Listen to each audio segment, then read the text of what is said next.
లక్ష్మీం అనపగామినీం, ఏనాడు కూడా వదిలిపెట్టనిది. అపగామిని, అనపగామిని. దీంట్లో తమాషా, గామిని నడుస్తూ వెళ్ళేది, అపగామిని వ్యతిరేక దిశలో వెళ్ళేది, అనపగామిని వ్యతిరేక దిశ నుంచి మార్చుకుని సవ్యంగా వెళ్ళేది. దీన్నే మన పిల్లలు ఆంగ్ల పరిభాషలో డబుల్ నెగిటివ్ అంటారే, అలాంటి ప్రక్రియ అన్నమాట ఇది. అంటే అనపగామిని. అపగామిని ఎప్పుడు అంటే సక్రమంగానే వెళ్ళాలి, ఆవిడ వ్యతిరేక దిశలో వెడుతుంది. ఎక్కడ? దుర్మార్గుల విషయంలో. దుర్యోధనుడికి సంపద ఉంది, హిరణ్యకశిపుడికి సంపద ఉంది. అంటే అక్కడేమిటి? ఆ సంపద ఉంది అంటే వాళ్ళు అనుభవించడానికి 10 ఉపయోగాలకు ఉండాలి. కానీ అక్కడ లక్ష్మీదేవి ఆ సంపద వల్ల వాళ్ళలో అహంకారం కలిగించేసింది. అంటే అపగామిని కదా. కానీ సత్పురుషుడి దగ్గర ఉందనుకోండి సంపద, అహంకారం ఉండదు. ప్రహ్లాదుడి దగ్గర సంపద ఉంది. ఎలాంటి సంపదో తెలుసునా? పాపం ప్రహ్లాదుడికి గురువుగారు చండామార్కుల వారు. చండామార్కుల వారిని కృత్య అనే ఒక రాక్షసి వీళ్ళే తయారు చేశారు ప్రహ్లాదుని చంపడానికని. అది వ్యతిరేక దిశలో వచ్చి వాళ్ళని చంపేసింది. చంపేసరికి ప్రహ్లాదుడు ఏం చేశాడో తెలుసా? విష్ణువుని ప్రార్థన చేశాడు. ఏమయ్యా, వాళ్ళిద్దరిని ఎందుకు వృధాగా చేశావు, అలా చేశావు, మా గురువుగారుల వాళ్ళు రక్షించు అన్నారు. అనగానే ఆయన కంటే ముందు లక్ష్మీదేవి వచ్చి వాళ్ళిద్దరిని బతికించింది. అన్నమయ్య కీర్తనలో ఇదో తోటి చెప్పాడు. చాలామంది కన్ఫ్యూజ్ అయిపోయి ఎక్కడుందనో వెతుక్కున్నారు. పాపం విష్ణు పురాణంలో ఉంది. నీ దయవల కాదే చండామార్కులు బతికిరి అని అంటారు అక్కడ. అల్లాగట. అంటే అక్కడ ఏమైంది? గామిని, అపగామిని, అనపగామిని. అంటే ప్రమాదం జరిగే చోట ప్రమాదాన్ని తప్పించి పెడుతోంది. అందుకని అలాంటి అనపగామిని అయిన అమ్మవారు మాకు రక్షణ కలిగించాలి. అనపగామిని అంటే ఉన్న చోట వదలకుండా ఉండేది. తాను ఎక్కడుండాలో అక్కడే ఉంటుంది, చోటు మాత్రం మారదు. అంటే మంచి వాళ్ళకి అనపగామిని అన్నాం కదా. ఓ కవిగారు వేళాకోళం చేశాడు. అమ్మా లక్ష్మి, నీతో పాటు భూదేవి ఉంది, ఆవిడైనా చోటు వదిలిపోతుంటుంది. అంటే భూమిని రకరకాల వాళ్ళు పరిపాలిస్తారు, వాళ్ళందరికీ భూభర్త అని పేరు పైగాను. కానీ లక్ష్మీపతి అని పిలవాలంటే నిన్నే పిలవాలి కదా, స్వామినే పిలవాలి కదా. అందుకని అనపగామినివి.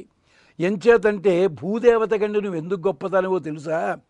ఆత్మ ప్రదక్షిణంబుల అహర్నిశలు ఒప్పగజేయు రాత్రి సర్వాత్ముని విష్ణుని గొల్చుచు. అంటే విష్ణువు సూర్యమండలంలో ఉన్నాడు కదా. భూమి సూర్యుడి చుట్టూ తిరుగుతోందన్నారు, భూమి తన చుట్టూ తాను తిరుగుతోంది.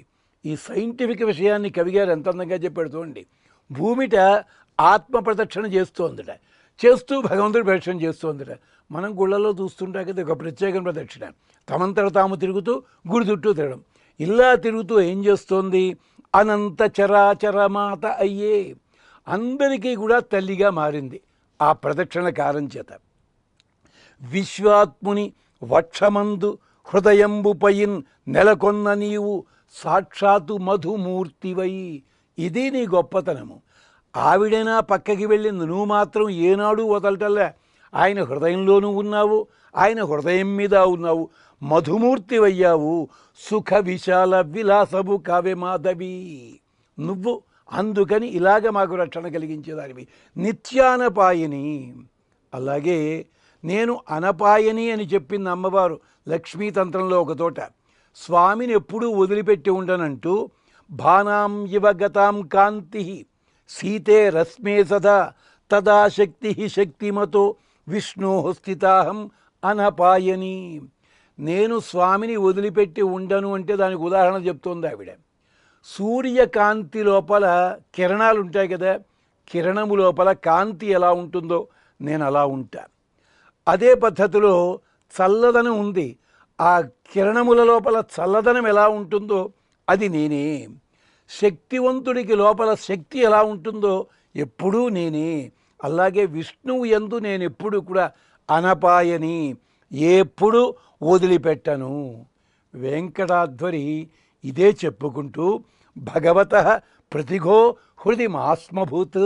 అమ్మ స్వామితోటే ఎప్పుడు అనపాయనిగా ఎందుకుంటావో తెలుసా?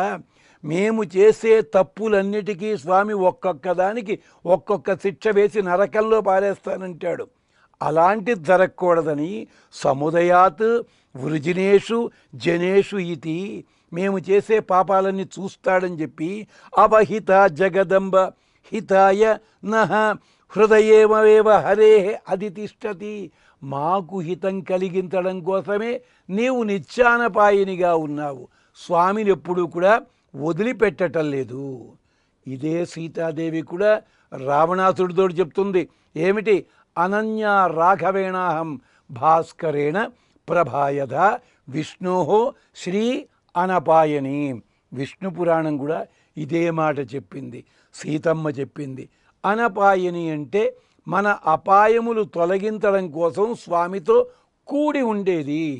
కాబట్టి ఎప్పుడైనా మనం ఎవరినైనా ధ్యానం చేసేటప్పుడు దేవతని దేవుడిని ఇద్దరిని కలిపి మాత్రమే సేవించాలి. ఒక్క దేవినే సేవించడం, ఒక్క దేవుణ్ణే సేవించడం కాదు, ఇద్దరు రెండు మూర్తులు కలిసి ఉండాలి. కలిసి ఉండగానే సేవించాలని నియమం మనకి పెద్దలు చెప్పారు. ఇక ఇంకొక మాట చెప్పింది. అనపాయిని అండంలో అర్థం ఏమిటి అంటే, ద్రవత్వం అనే గుణంతో జలము లోపల నేను చేరతా గనక అనపగామిని అని పేరు. అదేమిటండి జలము లోపల ద్రవత్వం అనపగామిని ఎందుకు? జలప్రవాహం ఏం చేస్తుంది? తనంతట తాను పోతూ ఉంటుంది. పోయినప్పుడు అది వ్యతిరేక దిశగా మార్చడం మీ వల్ల కాదు.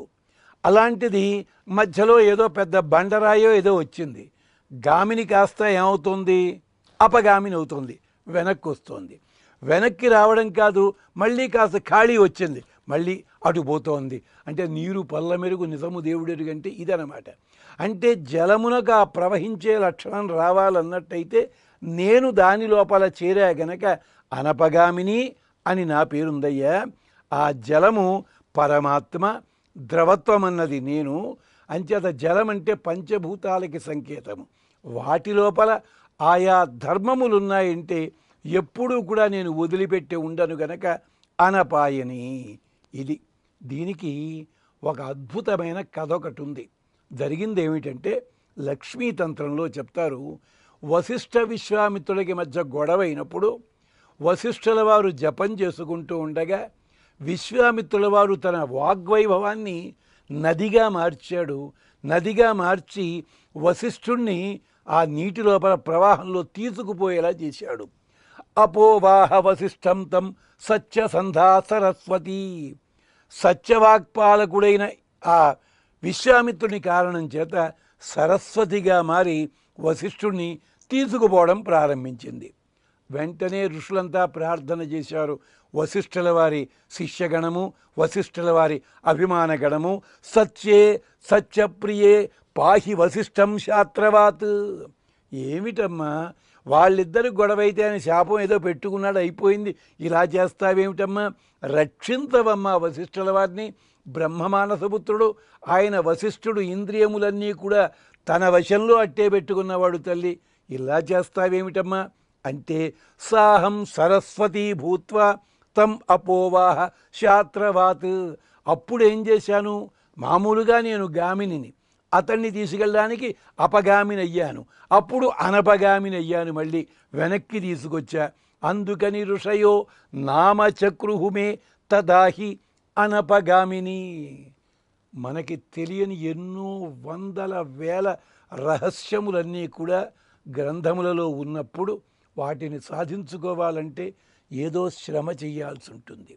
అంత విశేషం ఉంది కనుకనే 15 సూక్తములకి వేదంలో అంత ప్రత్యేకత ఉందన్నమాట.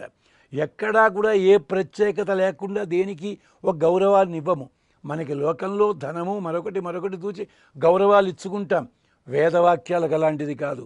లోతైన అర్థం ఉన్న ప్రతి వేదవాక్యము 10 మందికి ఆ భేదభావాన్ని తొలగించే వాక్యం అవుతుంది. అంచేత అనపగామిని. ఇదేమిటి? ఓం అనపగామిన్యై నమః.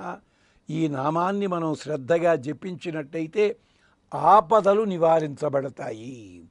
అంతేకాదు భార్యాభర్తల మధ్య సౌఖ్యం వెల్లివిరుస్తుంది, కుటుంబ సౌఖ్యం కలుగుతుంది. ఇన్ని రకాల ప్రయోజనాలు చెప్తారు మనకి మంత్రశాస్త్రంలో. ఇది నవాక్షర మంత్రము అన్నారు. ఎలాగట? ఓం అనపగామిన్యై నమః.